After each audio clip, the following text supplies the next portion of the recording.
Well, my first introduction was it was around my friend's house, and his brother had it on PS1. So, and I'd only briefly sort of heard about the franchise or the game, I should say, at that time. All I knew about it was it was like an action game, but I didn't really know exactly the layers that we sort of found out about it later on, like the whole espionage and stealth kind of thing. And as I got there, they were playing the Psycho Mantis fight. It was literally at the point where the screen goes blank and it says Hideo. And me and my mates were like, Hideo, have they just misspelt video? Because at that point, I didn't know who Hideo Kojima was. And yeah, and then the whole like you have to switch the controller ports over was something that I'd never really experienced before in a game, and the whole third wall breaking sort of thing. Like couldn't really figure out like how to fucking like defeat this guy because he was so like out of the box and ethereal, and it was just like, what the hell's going on here? So anyway, so weeks and weeks passed, and I was like, you know what, I think I might just give that game a go, like, and see what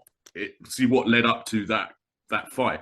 And I was just blown away because there were so many different elements to it. You know, at first you just think, oh, it's just a one-man infiltration sneaking mission, which technically it is, but then you find out later on there's so much to this story than meets the eye. And I just got completely hooked by it, just like the whole backstory, you've got a codex system. I was like, hang on a minute, what's this? You can actually like find out so much information, and it's audible as well. So you don't have to read alone. Fully voice acted. Yeah. And it was great voice acting as well, because going back to some other games previously, it was, you know, it was a bit schlocky and a bit cheesy and stuff like that. But it almost felt like, well, it did feel like they really got put effort into it. You know what I mean? And yeah, and just as you go on through the game, the different variations of boss battles, the fact that, you know, they've got to use certain mechanics to get through certain areas, like you can crawl. I thought that was pretty bloody cool. There was just so much more story than I originally thought there was going to be. The first time I played it through from beginning to end took me about 2 weeks, which sounds ridiculous now because you could probably complete it in a day quite easily. But back then, I was just so intrigued about every nook and cranny of the game. There's so much replayability to it as well, because there's so many things that you pick up from the story if you just go into the codec and speak to the various characters. Like talk to Nastasha. Yeah. Nastasha Romanenko. Exactly. And like the weapons specialist, but she's so much more than that. She like gives you a whole backstory of the Cold War. And there's certain like information from that I never really knew. It was almost like having a history lesson. You know what I mean? Almost, I would say the best tool for finding out the best way of winning that boss fight, or that particular boss fight, because you just knew everything about every bloody weapon. You know what I mean? Yeah. So like I'm sure we're going to touch on other things as you guys talk about it, but yeah, and the replayability value as well, because if you do a certain thing in the torture scene and you rescue Meryl or you rescue Otacon, you get either stealth camouflage or you get infinite ammo. So you can do like two different things, and you can play it so much differently than you did before. So a masterpiece, as I'm sure we're going to be delving into a bit more. Well, like I said last week, the first experience I had was watching the Sniper Wolf second boss fight, which was at my mate's house, and they used the Nikita missile to kill her. Again, I wouldn't play it for years, as in my mate went to play it from the beginning, and I basically just watched. And it's probably the first game I've ever sat down and just watched someone play and not get bored. Does that make sense? Like not wanting to. I really want to play. I was actually just quite engrossed in the storyline. Like I think I said it last week, that it feels like a movie. Like the dialogue's good enough for most films at the time. So you kind of sit there and you're kind of going, oh yeah, so what's going on? And then the big reveals that happen, and you kind of go, oh my god, oh what? And he gets to the end, and it's just like, wow, you go on it's a real journey. Yeah. I don't think, and this is just my personal opinion, that on the franchise as a whole, nothing's really captured the Shadow Moses incident. But there's something unique about Metal Gear Solid 1 that you kind of just go, oh, this is just so entertaining to watch.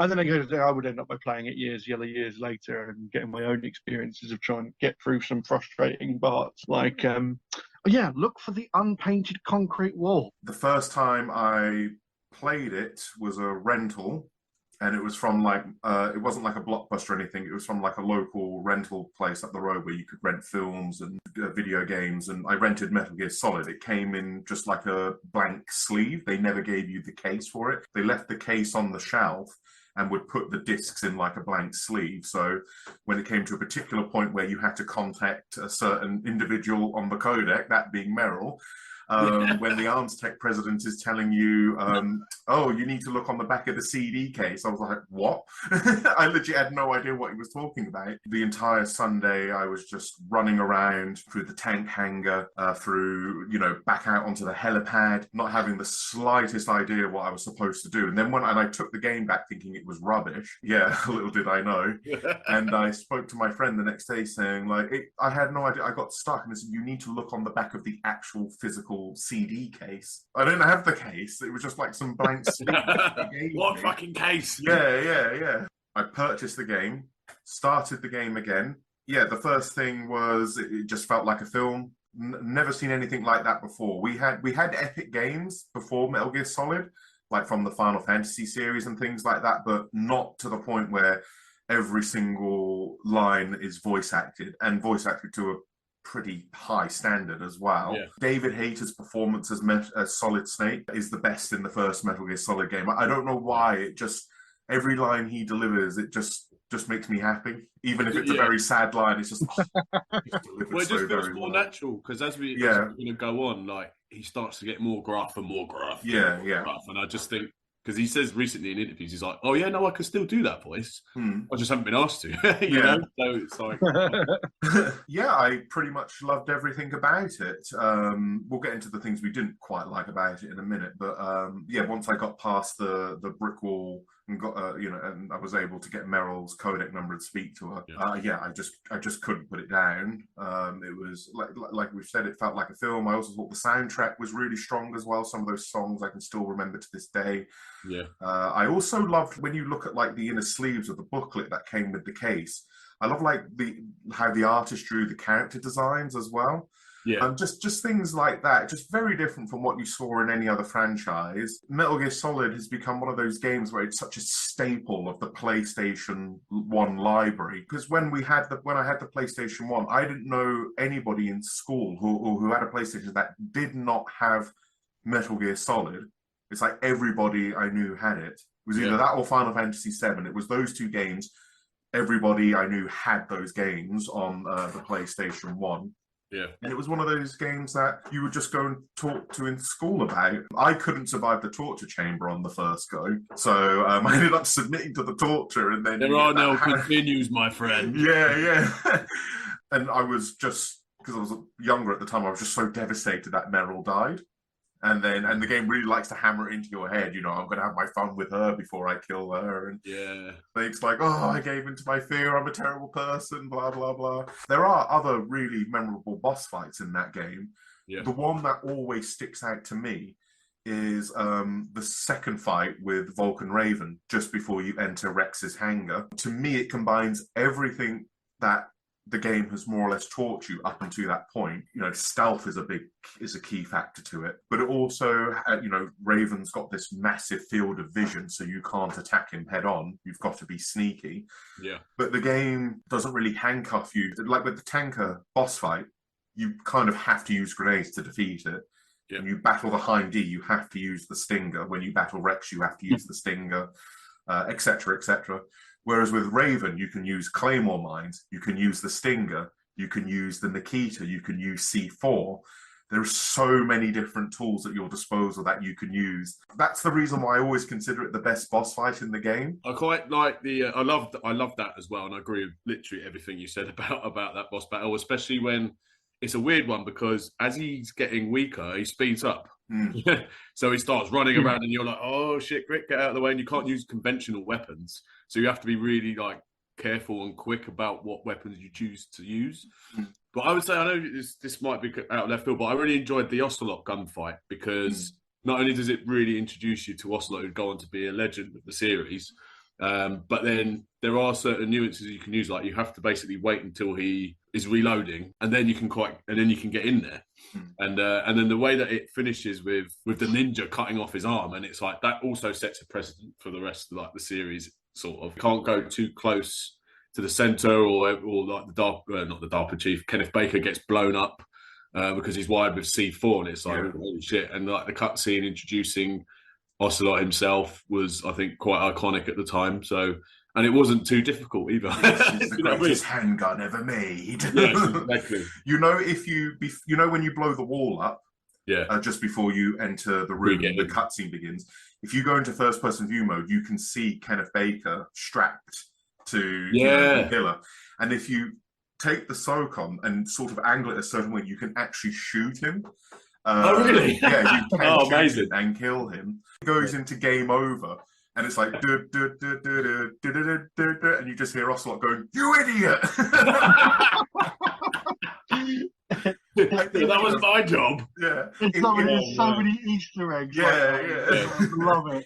I'm going to flip forward. I love the fist fight with Liquid Snake. Considering everything that goes on before that, I mean, it is the real sort of boss run, because you do like you fight Metal Gear Rex. It's sort of several versions when the Rex fight is there. You fight it in full, then Grey Fox comes along. Yeah. Comes along. He does his bit, it opens up, and then eventually you think, oh, finally we've killed it. Finally killed Liquid. And then it's like, here's this other fight. And it just really, well, at this point, you're just like, oh my God, how are these two still going? And you're just like, punching the shit out. I can't die, so you still live. It's incredibly frustrating. It was one of the most frustrating of the boss fights, but it's all like the trying to dodge Liquid's punch. I think the limitations on that fight are mostly due to the age of the controls. It's a bit finicky, so when you think you've done it, he clings on and climbs back up again. So I'm still not entirely sure what triggers that. I think it's a few times, or you've got to take his health down and then kick him off. No, you've got to take his health right down. But even when it's right down, it still can be a little bit finicky. It's almost random when the fight ends or he clings on. Yeah, but another thing I've never had so much satisfaction once that was done. Once I've done that boss fight, I was like, oh, and obviously he's still alive. You got to do the fucking chase at the end. But as I say, wait a minute. But it really not over yet, Snake. Not unstoppable bad guys. Like Terminator, you watch that film and you think, how many times in Terminator you think, oh, he gets blown up in the tank, and then he gets into the thing, he's all melted off, and then it's like, oh, he gets blown up by the stick of dynamite, and then he's got no legs, and it's still coming up. It kind of has that. It really reminds me of that kind of like 80s movie feel. It's that sort of relentless chase of like but then that chase again is also really, really obnoxiously. Oh, I couldn't stand it.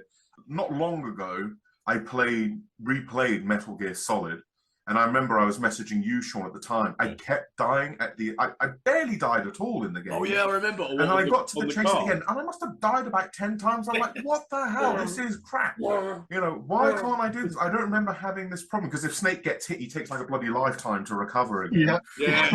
And then I had to, like an idiot, I had to look it up online. And you can still look and shoot in first-person view mode. The only time you can do that in the game, by the way. And they'll say, "Oh, there's a hidden ration just behind the rubble before you get on," and it's easy after that. It was driving me nuts. And then the other bit, and then the codec bit at the end with Ocelot and the president as well. Yeah. Oh God, yeah. After the credits. But funny enough, one more point before the Liquid fight, Harry. Because there's a timer. You have about 2 minutes to beat it, something like 2 or 3 minutes. And he starts the timer, but continues talking. And you're thinking, would you shut up? I've lost a good 30 seconds now. Great. You just want to see the world burn, but I don't. I want to go over and a nice warm meal. Also, like another thing that really stood out, I mentioned it earlier in the video, but the soundtrack. I still listen to some of those songs on YouTube nowadays, from the main theme. Is that the best is yet to come? The best is yet to come. Great song, and it's always played at the most fitting scenes as well. When you need during the code, is it the codec scene when Naomi is complaining about revealing her true past? That is one of my favorite moments in the entire game. Yeah, me too. When you're returning to the I think you've heated the key card or you've frozen it, whichever one it is. And you're on that lift, we're talking about things that are really annoying. Yeah, we'll get to that. Yeah, well, let's just try and hang on to the good bits first, and then we'll get on. Yeah, but no, I think it's only fair that because we can say everything's good, but it isn't. You got to give a balanced view on these things. But that scene, that moment in the codec, she wanted revenge. She tells you about Frank Yeager, Grey Fox, Big Boss, and that she wants you dead and everything. And I just love that scene with the music in the background and Jennifer Hale's voice act performance. It's just outstanding. It also shows she's very conflicted as well, because she did it, but then she's gotten to know Snake. Yeah, and realised the whole mission. She's like, "Oh, you're not as bad as I thought you were. You just pretty much doing what you had to do as a soldier," kind of thing. She's also questioning Snake's decisions with certain things as well in the build up to that. Yeah. She asks him like, "Oh, you're worried about Meryl? I didn't think you'd be bothered about anybody." Oh, he's like, "Well, I don't want to see anybody die in front of me." And then she does a proper sick burn. It's like, "Oh, since when did anyone's death bother you, Snow?" Yeah, exactly. And then Colonel's like, "Naomi, Snake may have killed a lot of people, but he still has a heart," or something like that. Exactly. And then he just goes, "It's all right, Colonel. She's right." Yeah. And I'll also, that's in the torture chamber when Snake's been betrayed. He's battered and bruised. He doesn't know anything. As in, like, he doesn't know what's going on because Campbell has, like I said, he's lied to him. He's betrayed him, etc. Yeah. And despite all of that, Snake says, "Don't worry, I'm still going to save Meryl." Yeah. He could quite easily say, well, he does say, he says, "To hell with you." And then 10 seconds later, "Don't worry, I'll save Meryl." Hell with you. He's not a good person, really. I just don't like to admit it. Yeah. Snake is a good man who has done bad things. Yeah, but it's all in the name of, completing the mission, doing what doing what he was ordered to do by his superiors. He may not have liked it, but orders are orders. It's similar to another character we'll talk about in the series. I wonder who that could be. I also quite like the foreboding of the enfants terribles. Les enfants terribles, yeah. But the terrible children. all the way through it, you're getting little hints, Vulcan Ravens when he's talking to Ocelot, and he's like, "Oh yeah, the similarities between him and the boss," and you're kind of like, "Oh well, yeah, they've got the same code name. I mean, Liquid Snake nicked it," and then you kind of just get this whole you're going through it all, kind of going, "Oh, there's something going on here," and eventually, when you do get the reveal, and they're like, "Oh, they're both clones." Big Boss. Yeah. Dun, dun, dun. But I love what Vulcan Raven says there as this well. fight at the end even more. Like, Jesus, there's two brothers, effectively the same person. Well, I love what Vulcan Raven says there as well. It goes, "Oh, be careful, boss. In battle, it is as if he is possessed by a demon." So it's just summarizing just how much Snake can do horrible things, but again, like we said, in the line of duty, because that's all he's ever known. You know what I mean? He's a good guy. Doesn't crack on. my Psycho Mantis actually talk about how you play? Yeah, he does, because it depends. If you kill loads of people, he actually talks about your play style. Yeah, and he goes, either goes, "You haven't saved." He goes, "You've not saved often," or he goes, "Oh, you're very prudent and you save quite a bit." Oh, okay. Or he says, "You've not saved often. You're somewhat reckless." And he also reads your memory card as well. If you've got other Konami names saved on your memory card, like Castlevania, for example, he will acknowledge that in the cutscene. Yeah, that's a good point, actually. There's some cool like sort of mini boss battles as well, like getting stuck in the lift with like the guys in the stealth camo. Oh yeah. I love how that comes about when Archon's like, and he's just like this. Yes, he is. The guys with the stealth camo, they're in there with you. No, I had 5 stealth camouflage suits. If you take the one I took, that leaves 4. And Snake's like, "Oh, this isn't second grade math class." But that's the point. I also like the fact it's like, hang on a minute, what's the overweight low warning on the lift's going on? How much do you weigh? But that would take at least 5 people. You like Snake? Now die. That lift is massive. It definitely takes more than 5 people. Yeah, Otacon, come rescue me. And then Otacon's, "Oh, I'll be there as quickly as possible." Then if you phone him again, Ocelot's like, "I'm on the way. Can't you just relax?" And Snake's like, "I am relaxed." And then when he gets to the door, And he's still like, oh, please don't kill Wolf, blah, blah, blah, blah. She's a nice person. It's like, wake up, you idiot. Are you insane? He's just so horrible. He's just so horrible. He's probably dismissive. He's like, there's so many times where he's just like, yeah, what about it? Yeah. So patient. He's like, I've got to get this fucking mission done. Stop with the small talk. Yeah. When you first meet Otacon, Otacon's like, oh, you're here to rescue me? Sorry, but no. I just need him. Are you an taco too? Come on, get out. And that reminds me again, going back to Kenneth Baker, he goes, I don't give a crap about you or your company. Angry Snake is the best. Oh, it's amazing. He's never like that. From then he just he's a bit more chill, but he's like completely fucked over. Yeah, well, he was just chilling in Alaska, and he's captured by the looks of it naked.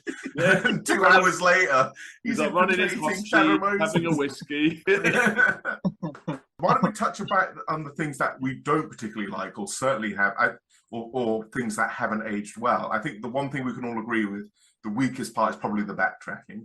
Yes. Yeah. Well, they obviously did it to pad out the game. Yeah. Because Sean, like you said, it took you 2 weeks to complete it the first time. Yeah. If you remove all the cutscenes, like if you do a speed run of the game, you can complete that game in about 2 to 3 hours. Yeah. It's very, very short. You take the backtracking out, you've got rid of like another half an hour almost. Yeah. The game is very, very, very short. Yeah. It is not. No. If you get rid of 2 boss fights, the 2 sniper wolf ones, you do cut out 45 minutes. Yeah. And if you don't have to mess around doing that stupid car key shit, which means nothing in the end, and that's almost Snake kind of channeling the gamer right there, because he's like, you mean you had this plan from the beginning just to get me to input the detonation code? Yeah, it's almost the game saying, you loser, you actually spent time doing all of that. And also it's that you fuck it up and you end up by going to the wrong route, and you heat up the card. So if you heat the card and spend too long in, let's say, the area where you freeze the card can end up freezing again. So you've got to trek all the way back. Right back again. Yeah. It's like when because you have to go back to the second floor of the tank hangar to get the PSG-1, and Snake is just as annoyed as the player is. Yeah. Second floor basement of the tank hangar. I've got to go all the way back there. Yeah. Well, yeah. What's wrong with you, Otacon? So you go there to fight Sniper Wolf. Yeah. Then you come back to pick up the PSG-1. Then you go back there.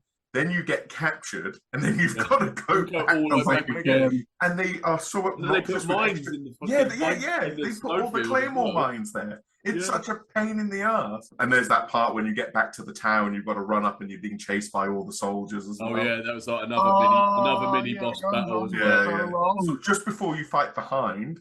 Yeah. Oh, and there's that annoying thing. Where are all these guys coming from? How did you fit so many in one little door? It's basically when it becomes, but that's sort of the point of the game where it's like they sort of ditch the stealth part of it, and it's just more or less balls to the wall action from there. Yeah. And there's that obnoxious part where you've got to run all the way up to the tower, but they're like those surveillance cameras, but they've got the guns attached to them. Yeah. So you're trying to get up to fight Liquid and you're getting torn to shreds. Unless you're using your chaff grenades. And yet somehow it's almost like the cameras are sentient because they still do the Hang on a minute. You're supposed to be machines. Yeah. But then your blood does get pumping though. Dun, dun, dun, dun, dun, dun, dun, dun, dun. That's what I love about it. There's so much it just makes you feel really like there's a sense of urgency there, because you see the countdown and then you're like, oh, okay, the music's still playing, so there's some of them still here, and then there's that really nice kind of feeling of relief when it slows down. True. We're coming to your positions. True. Thank God for that. I'm so dumb. I didn't even realise who Decoy Octopus was. I completely, I almost completely forget about him. Yeah, because he's never mentioned. And it's like, here are all the different bad guys, and then I was playing it through, and I was like, where the fuck's Decoy Octopus? And then eventually it was like, oh yeah. Raven tells you what happened because he was the DARPA chief when you first meet him in his cell. That's Decoy Octopus. That's Decoy. Yeah. And then that's where it's like, oh, that's why the chief's body was decomposing and all that. No, that was that the real chief or Decoy? That was the real chief. That was the real chief. That was the one who had been. That was the one that Ocelot accidentally killed. Yeah. You fool! You killed him. Yeah. I also find that when you get the suppressor for the SOCOM pistol, it kind of breaks the game a little bit. Yeah, because it's you never really run short of ammo for it, and the game doesn't really punish you in any way for killing loads of soldiers. I mean, I know it has that thing at the end where Liquid, that cutscene at the end where Liquid says, "Oh, you enjoy all the killing, etc." But leading up to that, because if you didn't have like the suppressor, the game would be a lot harder in a sense. Because listen, if you're going to take this guard out, make sure no one else can bloody hear it. Yeah. Because the SOCOM and the farmers, I think that's what it's called. Yeah, they're bloody loud. Yeah. But as soon as you get the suppressor, there's almost no point for stun grenades or any other alternative weapon, because you can just sneak up behind guards, because the AI for the soldiers wasn't exactly high in that game. So you could sneak up right behind them and just shoot them in the back of the head. And you just crawl under a little crevice. Oh, he's gone. Yeah, like you could clear out. What I would typically do, what I used to do back in the day, and now I try to stop myself from doing it to make the game a bit more entertaining, is like I clear out a floor with all the guards, and then it just leaves me free to explore. You pick up any ammo, and you just don't need to worry about it. Yeah, exactly. Whereas the other game, which we'll get on to, do punish you a little bit more for doing that. The only other thing I would say was slightly annoying. I don't know. You guys might not agree. Is trying to destroy the electrified fence, and you've got a guide and the key to missile around, and then if the gun cameras see it, then it blows up, and you have to start again. And it was just, I don't know, it just felt a little bit. It was really hard to control. Yeah. You can go in first-person view mode and control it. Which makes it a little bit easier. The thing I didn't like is the artificial difficulty of the gas in the room at the time. Yeah. So, and it's one of those annoying things, like you want to unlock a room, but you've got to equip the card key, but then you lose more oxygen. You lose oxygen very quickly, so you're constantly swipping in and out, equipping the card key, and rations and the gas mask or the box, whatever it is. So really, really frustrating. In that was a mechanic that he kept in from Metal Gear. Yeah, I know, exact same. Except in Metal Gear 1 and 2, it's even more obnoxious. Like it's infuriatingly obnoxious. And I know because I recently completed those games for the first time ever. You have to have the extra amount of life to get through the door. I cannot begin to tell you how annoying it was. You get about 8 card keys, and when you get to a door, it won't tell you which bloody card key opens the door. So you're constantly going in and out of the inventory. It's like guesswork. But it's really, really frustrating. Like really, really, really frustrating. I mean, at least Doom color-coded them and with the dot. Well, they're not all the same pink-looking fucking things. I couldn't stand it. I legit could not stand it. The game for the time is really good. But going back and playing it now, you're just banging your head on the wall. It's the same with Metal Gear Solid, though, because like Snake controls and handles like a bloody tank in that game. He's not very... the controls are easy enough. But the problem I have is I have like the American version on my emulator, so it runs at a much faster frame rate. But when I play the PAL version on the PlayStation 3 or on the old PlayStation 1, the frame rate's a lot slower, so Snake moves a lot slower in that game. Yeah. Oh, God. And it makes him feel really, really, really heavy. Yeah. And it was borderline insufferable playing it, so I don't really play that version anymore if I can help it. So that's Metal Gear Solid 1. I think it's fair enough to say that all three of us really, really loved that game. It was definitely a must-have to have on the PlayStation 1 at the time. Especially for like 1998, I believe. Yeah. I do like the fact that Metal Gear Solid, our introductions to it are all going to be varied and different, and it's been interesting how different it is. I think the rest of the games, we were all well aware of them when they were coming out. So Metal Gear Solid 2, I think it's fair enough to say that the hype for this game was massive. Huge. Absolutely enormous. My first experience with Metal Gear Solid 2 was when I got a PlayStation 2, and I got 3 games with it. It was like part of this bundle pack. Yeah. And it was Crazy Taxi, a game called The Bouncer, and a game called Zone of the Enders, which was a Konami game and also a Hideo Kojima game. But that game came with the demo of Metal Gear Solid 2. The dialogue was still in Japanese. The codec was still a little bit ropey, but you get the whole intro scene of Snake on the Manhattan Bridge. You get like almost like the first half of the tanker mission, because it took you right up to the fight with Olga. to say the game took everything from Metal Gear Solid 1 and enhanced it in every way. Controls are so much better. The graphics were incredible. You could shoot in first-person view mode, freeze. You could tell the guards to freeze, and you can shoot their radio so they can't signal anybody for help. You could basically cripple them as well if you were shoot their right arm, then they can't use their gun, and then you can shoot one leg. That's before they die, and then you could let them run away when they go. Oh, the radio doesn't work. I can't shoot you. Then they're just sort of hobbling along. You're a real sadistic bastard, and I loved it. Yeah, it was great. But the production value was just so enormous. It felt like this game has had so much money pumped into it, and it was incredibly polished as well. Yeah, like the whole outside of the tanker bit with all that heavy rain, it just makes you feel cold, wet, and miserable. Yeah. What they did was quite clever. They attached, the raindrops hitting Snake and any of the soldiers. They actually attached it to the model itself. Yeah. So and then they would leave the model if you went under shelter. Just real little great tweaks like that just made it such an immersive experience.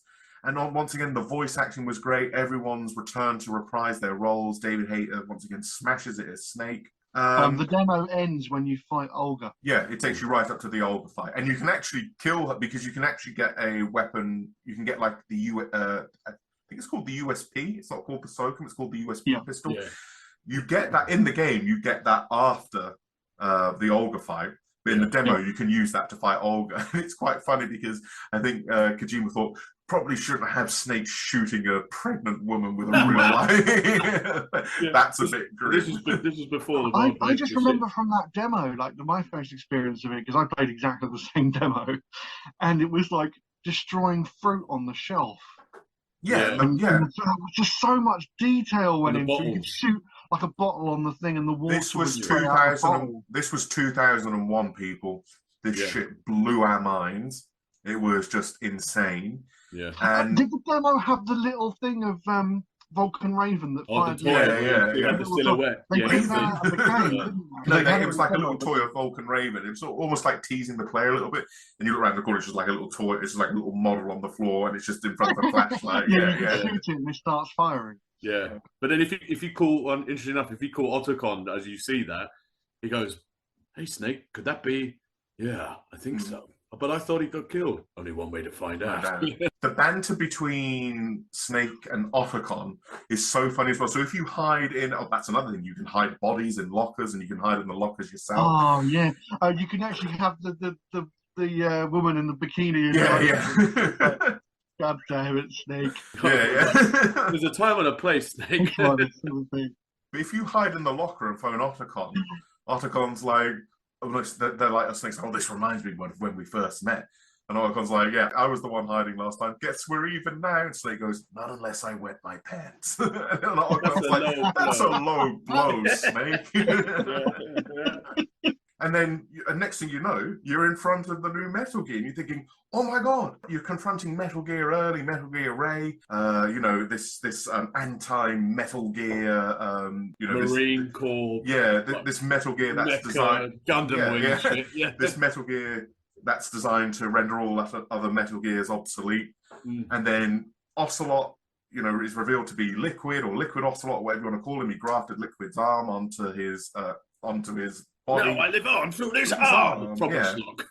And and then the Patriots are first mentioned, and you're like, what? And everyone's like, lale, lule, lo. And then he escapes on the tanker, and then next thing you know, there's this 2 years later, there's this 2 year time gap. This guy who sounds a little bit like Snake, but it sounds something's off, but he's still called Snake. He's like, I recognize that voice. That's Campbell's voice. Yeah.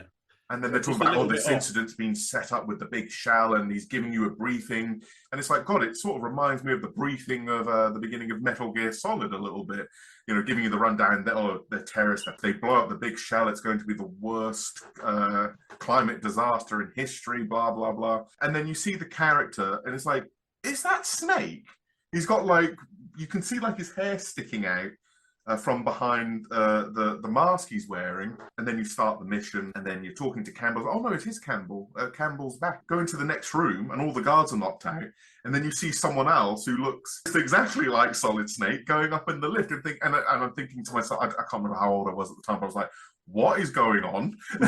Yeah. And then you get into the lift, and then all of a sudden the code name is changed from Snake to Raiden. Why is this happening? Then you get in the lift, pulls the mask off, and it's revealed it's not a woman. Snake. No, it's not.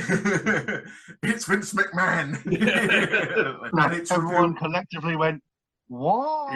Yeah. It was really, really jarring. Yeah. And incredibly controversial for the time. Talk about having the rug pulled from underneath your feet. Subverting expectations. And how they managed to keep that a secret is just beyond me. My first experience with, because I didn't play the demo, but I've said before that I used to like collect and read PlayStation magazine.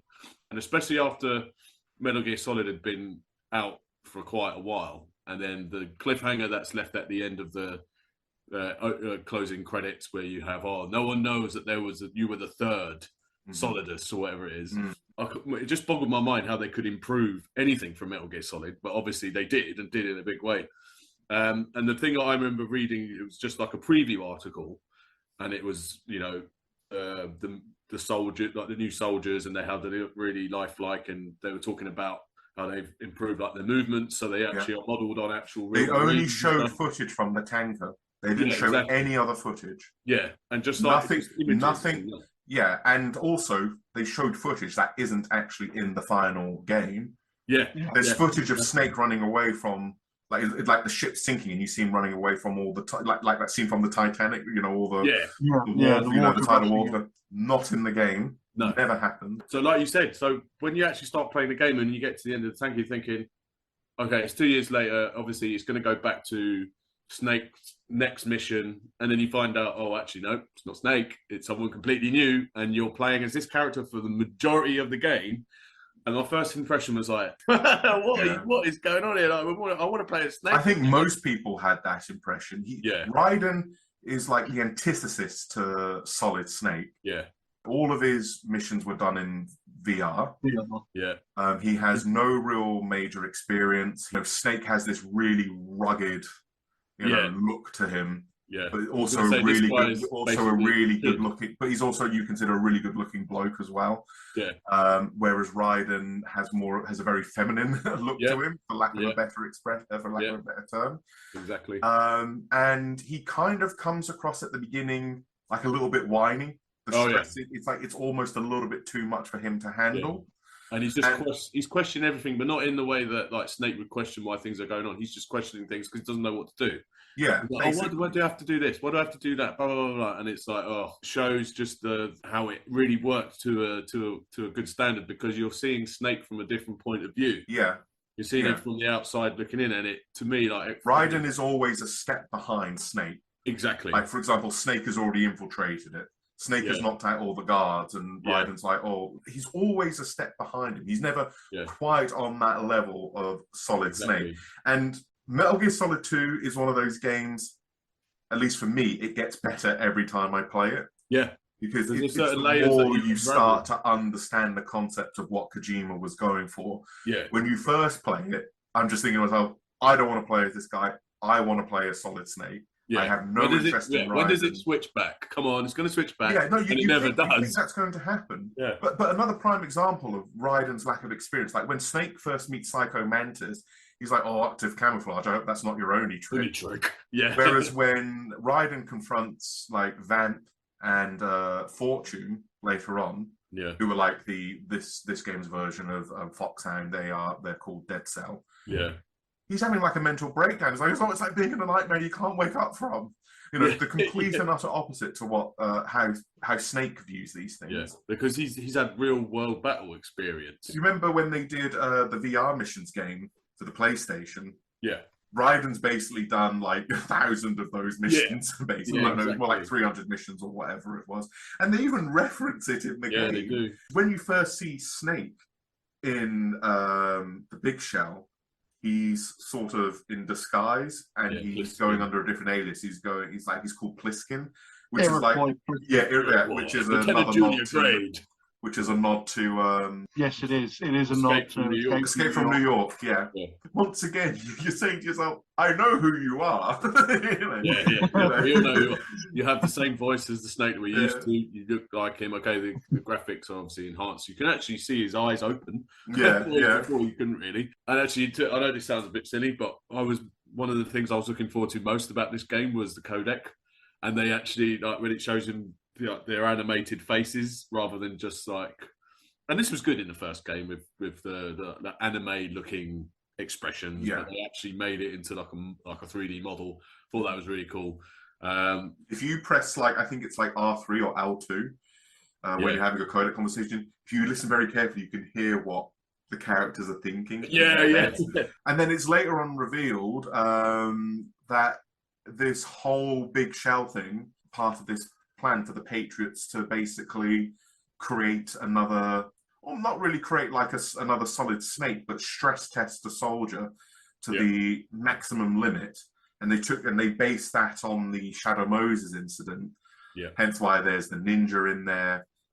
Dead Sal replaced Foxhound. Yeah. Colonel Campbell. Well, it's also what blows your mind like a bit later on is when you find out from Oracle and he goes, this is jumping ahead a bit.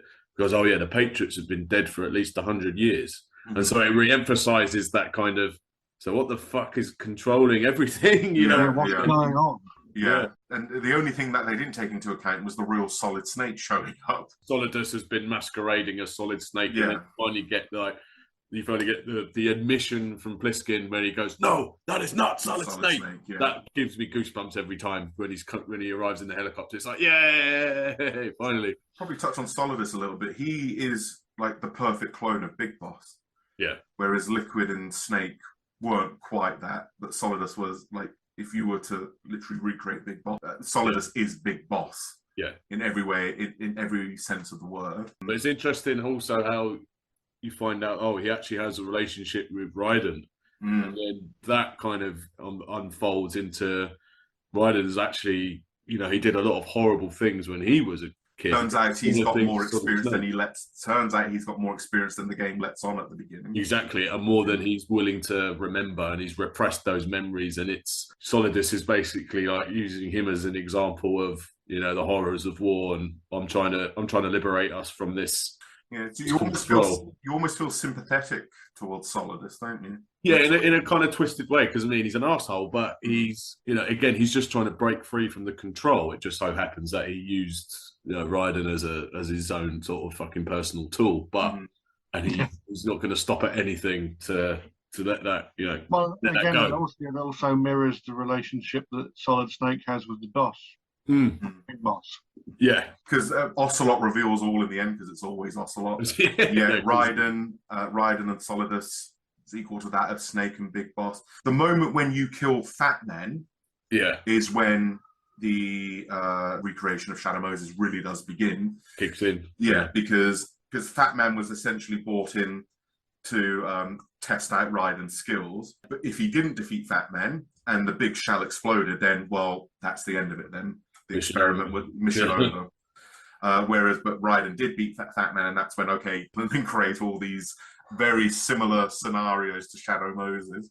It's just so clever. It really also is. Speaking of the ninja as well, and obviously you find out that it's Olga, and then there's another backstory about her, how her child was taken away from her by the Patriots, and so she has her own agenda that she needs to fulfill, and it's more than just it's more than parallels. It's just there's more depth to each character that they let on at first, which I quite appreciate. They're not just there for the sake of being assholes. You know what I mean? Yeah, no, There's that, and it's also a game that really touches further on Snake and Otacon's relationship when Otacon's sister dies. I mean, it's a really heartbreaking scene. I didn't really have that much emotional connection to Emma Emmerich, to be frank with you. It was annoying. It was a protracted escort mission at the time, wasn't it? Really? There was an annoying escort mission.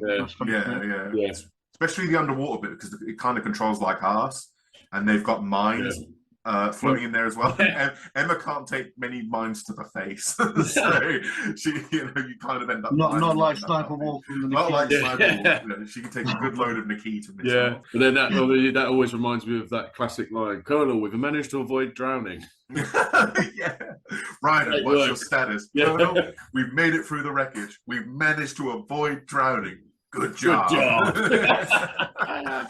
Oh, I don't. So I wonder whether that must have been Hideo just trolling us, or whether that was just unintentionally as funny as it came. I think it was totally unintentional. That is an amazing line of dialogue. It did what number one did again, though. I kind of came out at the end of 2 and was like, I have so many more questions. Yeah. This game didn't answer any of the questions I had from the first game. Yeah. But it's that big revelation at the end, like when you're on top of Arsenal gear, and then all of a sudden, you think Solidus has unhatched this big dastardly plan, and then Ocelot comes out and goes, actually. Mm-hmm. Hold my beer. It's like, this is more than I've been letting on the whole time, and it's like, oh fucking hell, here we go again. I'm making this. Goodbye. Yeah, and then Liquid takes over, and it's like, well, I'm gonna go off and like use this big metal gear to fuck up the Patriots, even though then we find out aren't actually alive anymore. Remember when? What's your opinion on the whole Arsenal gear moment where Ryder's running around in the nip? And when the whole AI just goes to shit. the AI starts going mental because her virus GW GW starts going. You've been playing the game too long. Yeah, right. Dude, seriously. Right. When I got to that bit, I was off sick. I think I was off sick from school or whatever. I'd been playing the game virtually all day. Yeah. I got to that bit, and I did because I was quite young. I wasn't quite sure what was happening. Yeah. And when the Colonel phones you on the codec, it says, "Ryder, turn the game's console off right now. You've been playing for way too long." And Rose is like, "You'll hurt your eyes if you sit too close to the TV." And I'm thinking to myself, I was thinking, holy shit. I thought the game was telling me off. Like, no, turn it off. You've been playing it for way too long now. Yeah. And then it sort of dawns on you in the end, oh no, it's just this big AI going absolutely mental. They start showing like these reverse Metal Gear game, Infiltrate out of Heaven and all of that. And Scissors, 61. Just so many classic when lines. The purple tuning fork goes across the sky.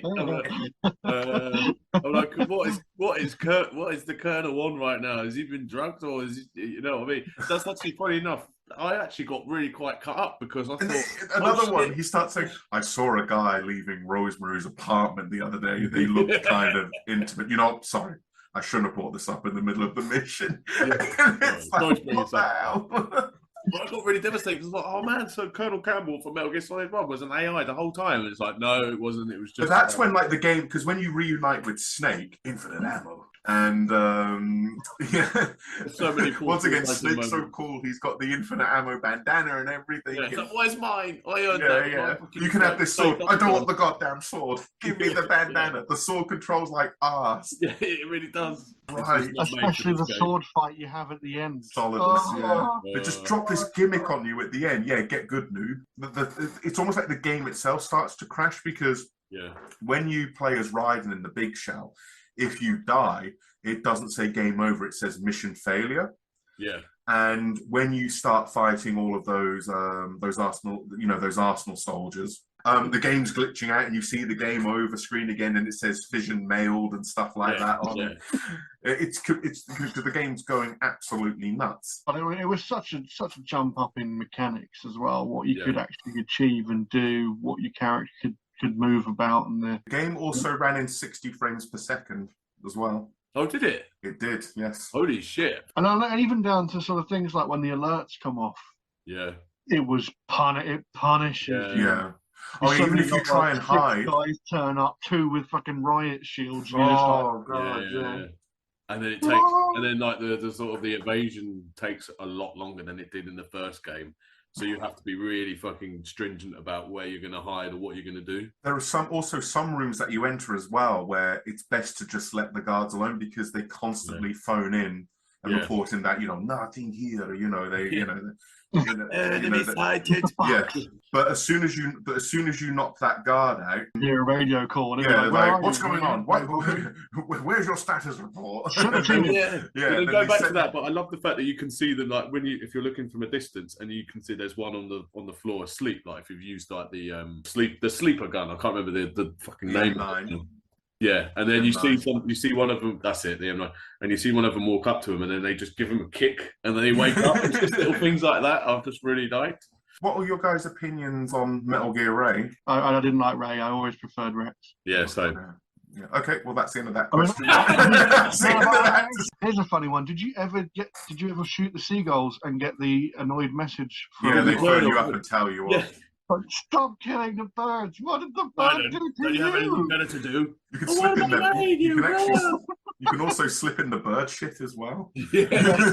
And then that bit where it's one of the struts on the big show when you're sort of like really close to the wall, and then like one of the soldiers above you goes for a piss, and the colonel's like, "Oh, my apologies, my sympathies, right?" Yeah, that's it. They don't call these web works for nothing.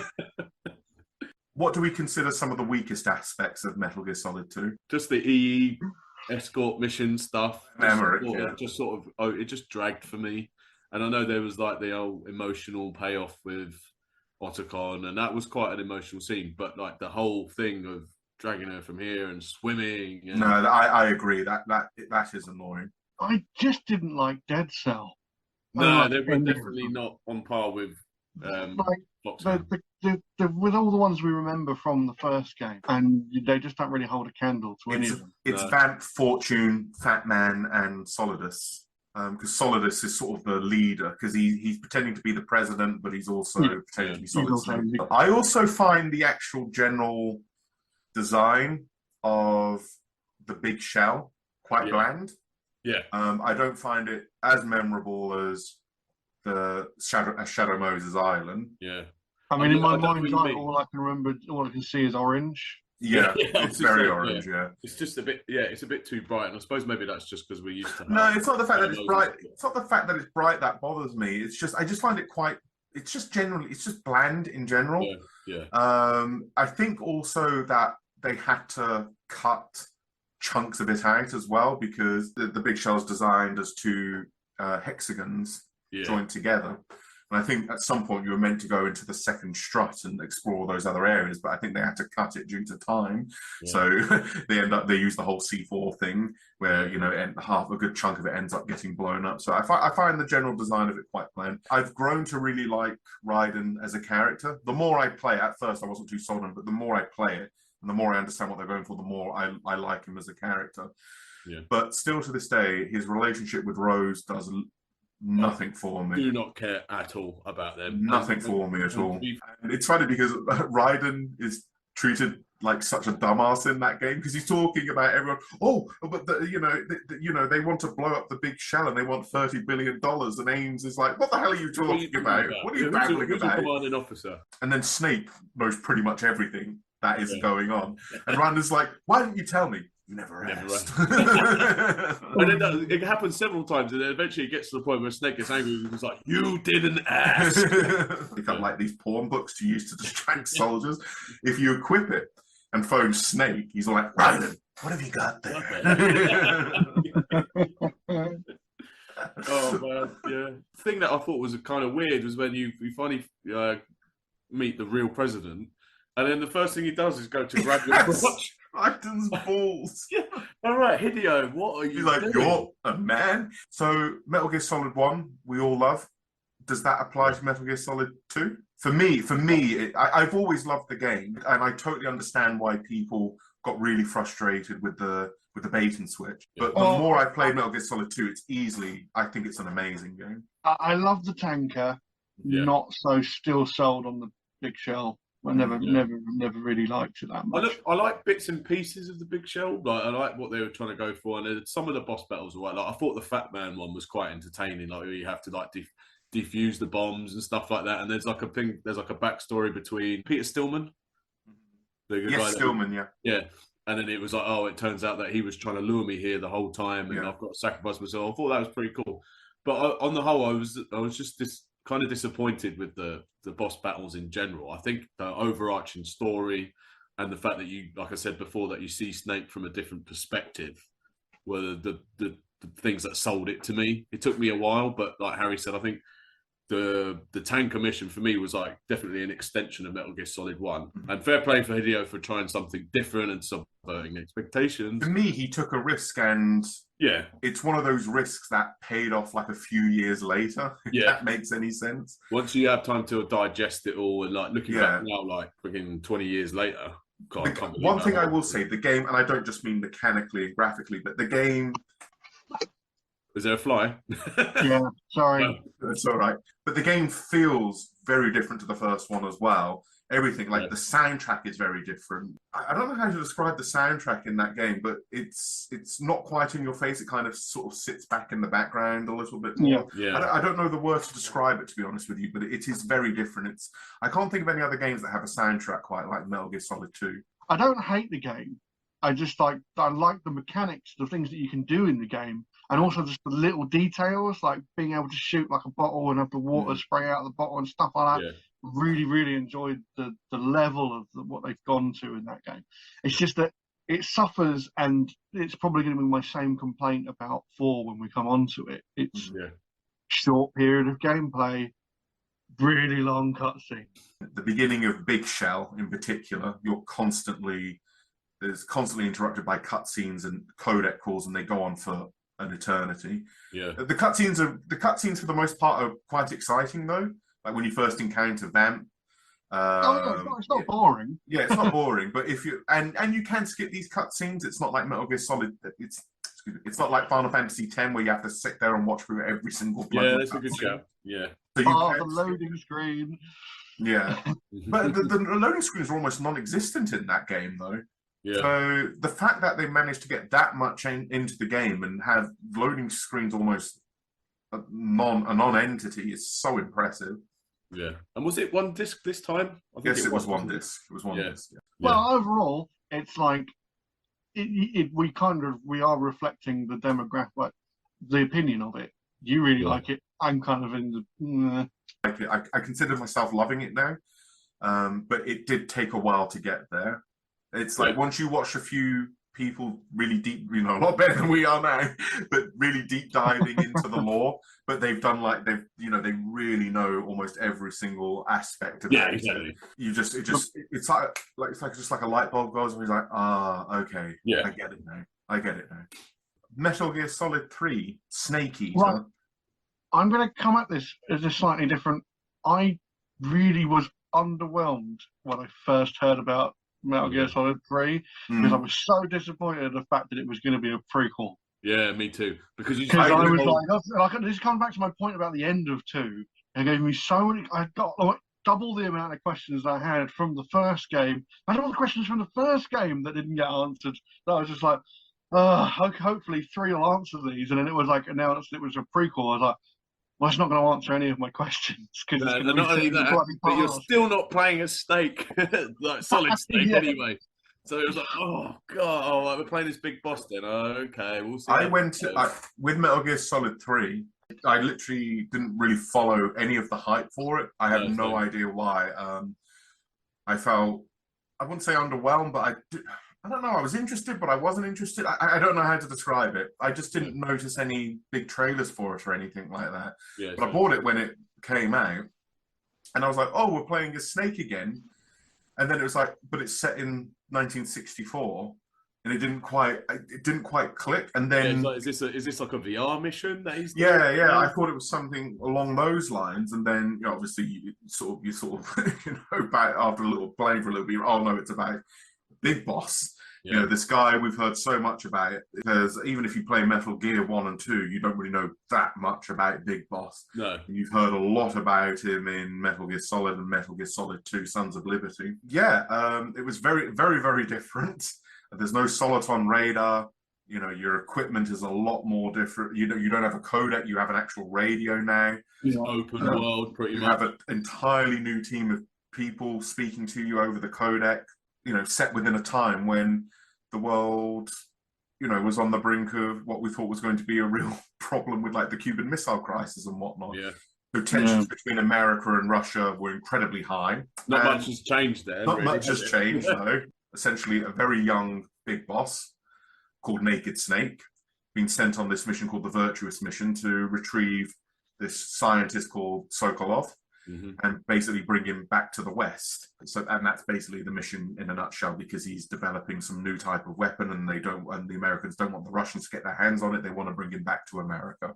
And Sokolov wanted to be brought back to America because he'd sort of become terrified of the thing that he was creating, which was basically this game's version of Metal Gear. I'm just going to say this now, Metal Gear Solid 3 is my favorite game in the entire franchise.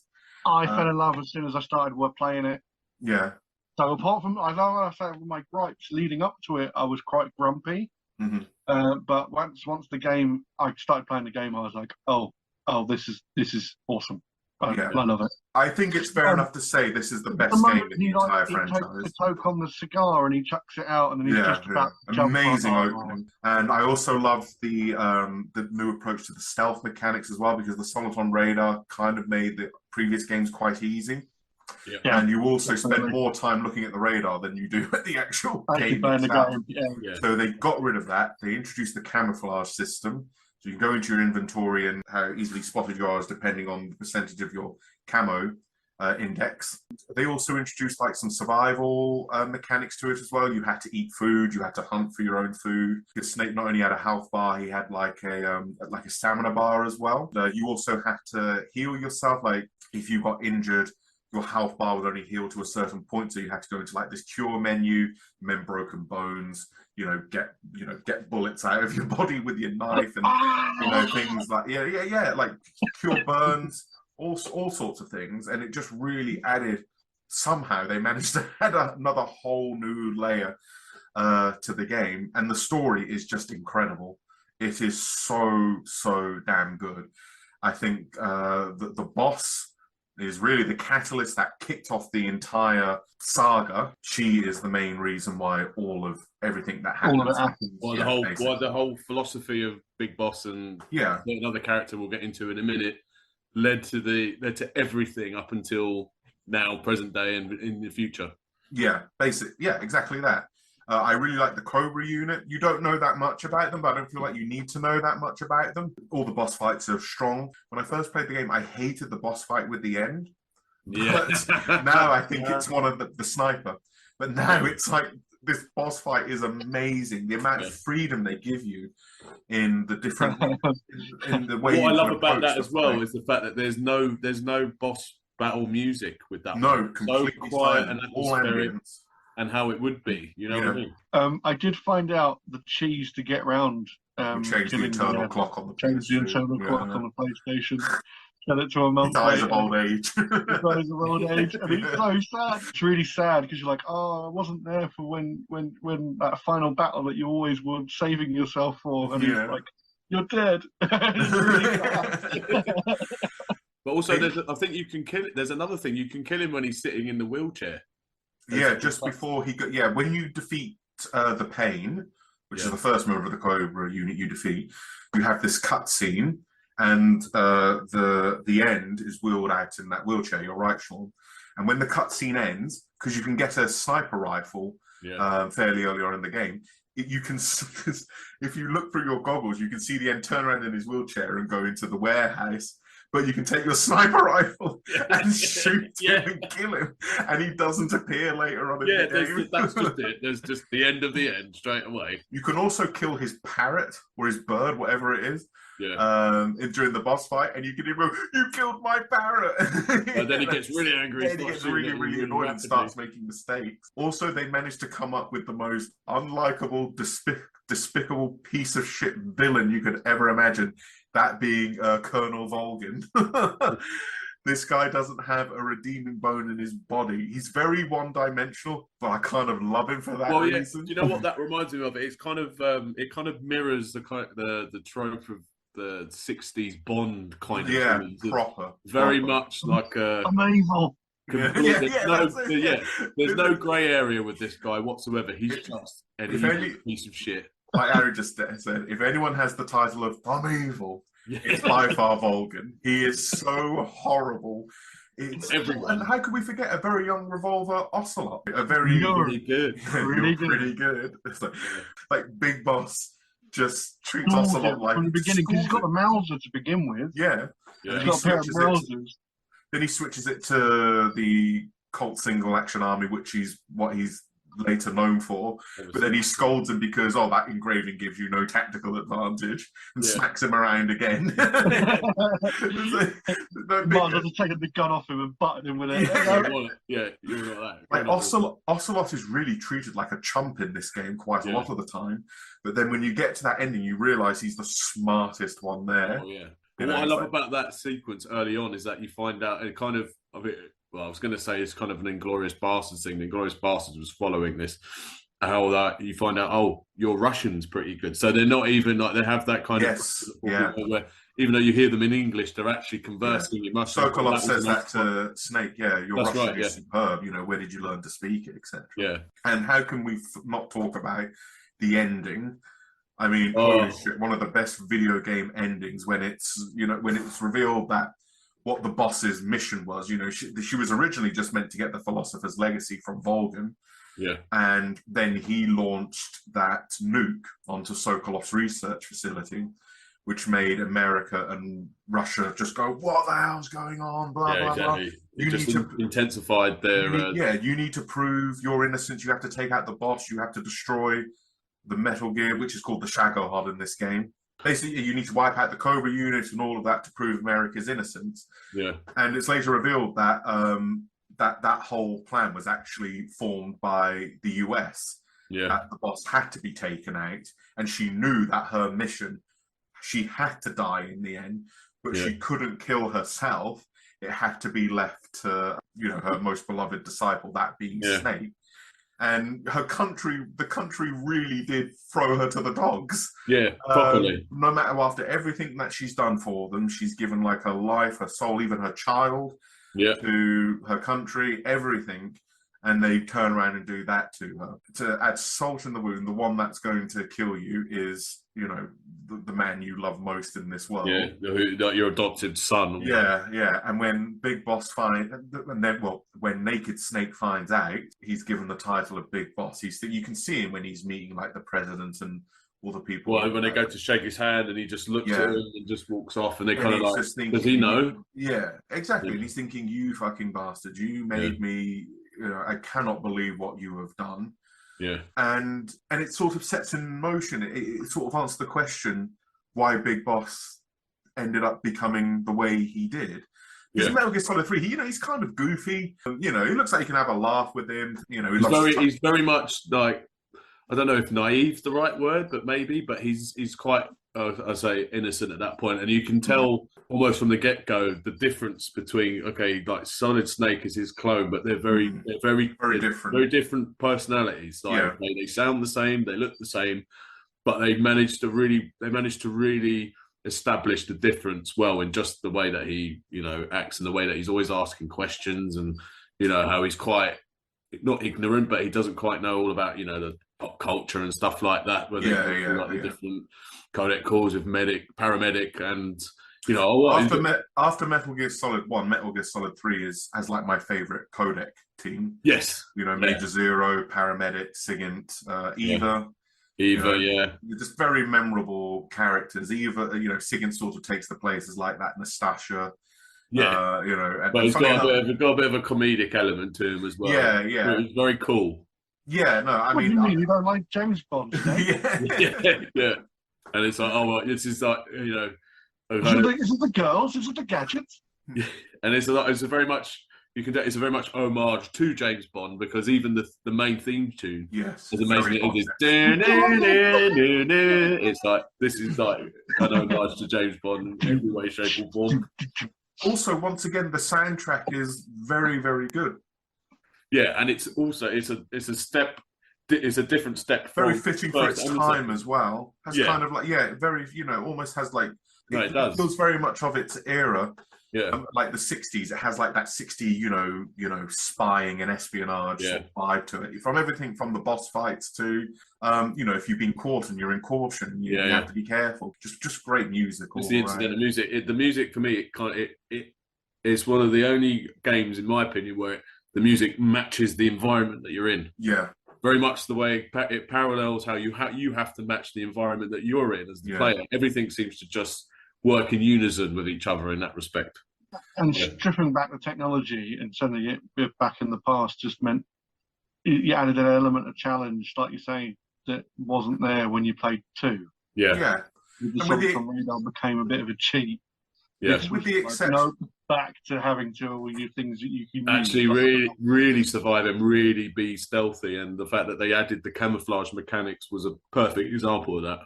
Even like the design of the Shaggerhard, it's not like it certainly doesn't look as advanced as Rex and Ray. Yeah. It's you can sort of suspend your disbelief and think, that could potentially exist. Kind of, it's like this big massive tank, isn't it? Yeah, I was going to say it is just very much a big. It is a big tank which then drives really fast to launch a missile out the front. Yeah. The torture scene in that game as well. Holy shit! Oh, God. Oh my God! But don't forget before that, because you have to dress up as essentially Raiden. Was it Colonel Rajdanovich? More crotch grabbing. Yeah. Volgan, who are you? I know the Major better than anyone else. Yeah, it's like, okay, so you just shag and kill anything that moves. Also, you see like the sort of the torment on Eva's face because she has to be in disguise. Yeah. And this whole time she has to basically bear witness to all this horrible shit that's happening because, she gets tortured as well. Yeah. Hogan's a sadist. He tortures her as well. He's so evil. He just gets, he gets off on it. And that's big time. Classic Psycho. This may sound awful, but frankly, it turns him on. He loves it. He can't get enough of it. Yeah. But even like with Big Boss, he beats him to a pop, beats the living crap out of him. Big Boss we're talking about. Yeah, and then I keep calling him Big Boss. He is, but he isn't at this point. Yeah. We'll just call him Big Boss for now. Yeah, and then he's strapped up like that, and he's on his little tippy toes, and he's got a bag over his head, and he's getting electrified, and he can barely breathe and everything. And just when you think it's over for him, he gets, like Harry said, he gets his eyes shot out.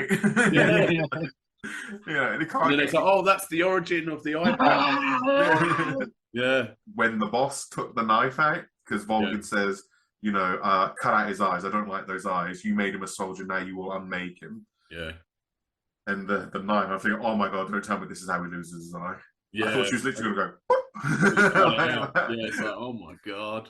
What do we think of the boss battles in this game? Overall, I think they're quite strong. It's interesting because if you want to unlock their camouflages, you have to kill them. Not kill them. You have to beat them non-lethally. Yeah. Yeah, not tranquilize them. Yeah. I've done it once. I mean, it's perfectly doable. But frankly, I never really ended up using any of the camouflages I got from them. No. I really mainly flick backwards and forwards between 4 camouflages like the entire game. But the boss fight, I think the standout one is easily the end. Yeah. I also quite like the Fury, when you're in the darkness, and that's the big fiery space flamethrower. Yeah. He flies around on the jetpack. Yeah. Truth be told, I kind of like all of them. There isn't really one that sticks out where I think that's terrible. I think the chase from the Shaggerhod goes on a little bit too long. A little bit, yeah. They had to sort of maintain a kind of that weird supernatural element of it, but it works. Sorrow. Yeah, exactly. But it kind of works for the context of the game and stuff like that. But the bit that threw me was that you had to do like the revival pill thing. Oh my God, I was stuck on that for ages. Me too, because I was like, what is going on? Right, I'll press continue and then you die. Press continue, die. I'm like, what is going on? And then eventually, a bit kind of like how you, going back to Metal Gear Solid 1, where you call Campbell with the Psycho Mantis fight, and just switch control. It's like, there should be some kind of pill in your inventory, and then you finally do the revival pill, and then it carries on. So they've linked back to the breaking the fourth wall in order to carry on with the story kind of thing. So I thought that was cool I also like time, the but fact really frustrating when I didn't know how to do it. I also like the fact in the Sorrow fight, it depends on how many people you kill, so it Yeah. shows you how many Yeah, ghosts exactly. there are. If you went on a murdering spree, that fight it's not really a Goes fight, but on you know, for it goes on for a ages. very, very long Yeah, time. and it did for me at first. The Yeah. first time I played it, I was kind of adjusted quite well, but like, I was like, as soon as I get an opportunity to actually, like, you know, use a proper gun, I'm going to do it. So, anything that we don't particularly like about the game? I don't will remember anything. I don't remember anything gleaming that was like that really annoyed me. The gameplay wise, it ran really well. The camouflage system worked really, really well. Yeah, I don't remember there being too much backtracking, if any, really. Apart from not obviously really. you do the virtuous No, there mission isn't. and then There you start isn't again. any Do you know what I mean? It's very minor. It's very minor. I think the thing that bugged me a little bit is the camouflage system is great, but it can get to a point where pressing pause, going to the camouflage menu, picking your camouflage, and exiting out can be a little bit annoying. Basically, in Metal Gear Solid 1 and 2, the menu's not really intrusive at all.